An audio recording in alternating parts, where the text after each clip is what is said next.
이재명 대통령이 자녀 조기 유학과 정책 전문성 부족 같은 각종 논란이 불거졌던 이진숙 교육부 장관 후보자의 지명을 철회했습니다. 보좌진 갑질 의혹이 제기된 강선우 여가부 장관 후보자에 대해선 임명을 강행할 걸로 보입니다.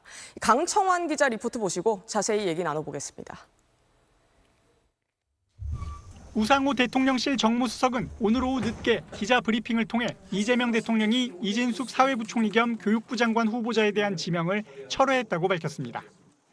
지난달 29일 이진숙 후보자가 지명된 뒤 자녀 조기 유학, 논문 표절 의혹, 정책 전문성 부족 논란 등이 불거졌고 21일 만에 지명이 철회된 겁니다. 이진숙 교육부 장관 후보자의 지명을 철회하기로 결정하셨습니다. 국회는 인사권자인 대통령님의 뜻을 존중하여 조속히 후속 조치를 진행해 주실 것을 당부드립니다. 이 대통령은 어제 민주당 김병기 원내대표와 국민의힘 송원석 비상대책위원장을 만나 장관 임명과 관련한 의견을 들었고 이후 1시간가량 국회 인사청문회에서 제기된 의혹과 후보자들의 해명, 여론 동향 등을 보고받았다고 우 수석은 전했습니다. 또 이 대통령이 다양한 의견을 충분히 경청한 뒤 고심 끝에 이 후보자에 대한 지명 철회 결정을 내렸다고 밝혔습니다. 다양한 여론 동향들이 종합적으로 고려되어서 이런 결정을 하게 되었다는 점 다시 한번 국민 여러분에게 이해를 구하겠습니다.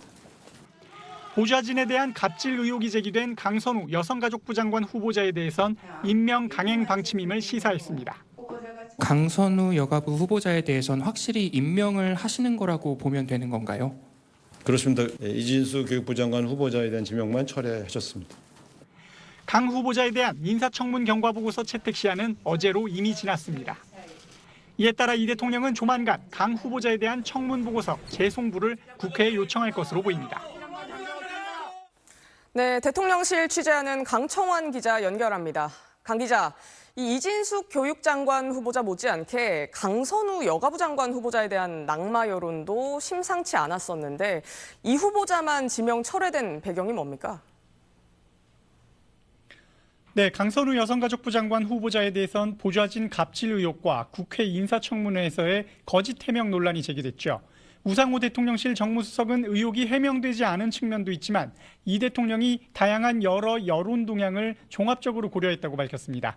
대통령실 관계자는 강 후보자에 대해선 여당인 민주당 여가위원들이 인사청문 보고서 채택 협조를 국민의힘에 요청하는 등 당내 의원들의 반대 여론은 크지 않고 국회 의정 경험과 가족학 박사 출신이라는 경력, 전문성을 고려했다고 말했습니다.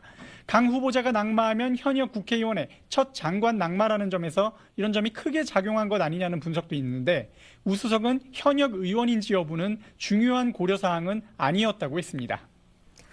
네, 강 후보자 임명 강행한다면 이 야당 반말도 만만치 않을 것 같은데요. 네, 국민의힘 송원석 비상대책위원장은 강선우, 이진숙 후보자와 다른 일부 후보자들에 대해서도 임명을 반대한다는 입장을 이 대통령에게 전한 걸로 알려지죠. 국민의힘은 논평을 내고 갑질과 거짓 해명으로 국민을 농락한 인사를 장관으로 임명하겠다는 건 오만과 독선이라고 비판했습니다. 국민의힘 의원들도 대통령 내외와 친분이 두터우면 국민 허들도 막 넘는 거냐. 국민 눈높이 맞추지 못하면 권력은 순식간에 사라진다는 SNS 글을 올리기도 했습니다. 민주당의 한 의원은 정무적으로만 보면 둘 중 하나라면 강선우 후보자를 낙마시키는 게 맞는데 이 대통령의 정치 문법을 잘 모르겠다는 반응을 보이기도 했습니다. 민주당 보좌진협의회 현 회장이 거취를 결정하라고 직격했고 민보협 역대 회장단이 비판 성명도 냈던 만큼 이들의 반응도 주목됩니다. 네, 다른 얘기도 해보죠. 위성락 국가안보실장이 오늘 미국으로 출국했다면서요. 네, 우상호 정무수석은 위성락 국가안보실장이 오늘 미국으로 출국했다고 공식 확인했습니다. 다음 달 1일로 예정된 미국의 상호 관세 발효 시점이 12일 앞으로 다가온 상황에서 관세 협상과 관련해 미 당국자들과 협상에 나선 거란 설명입니다. 또 한미 정상회담도 논의할 걸로 예상됩니다. 지금까지 대통령실에서 SBS 강청환입니다.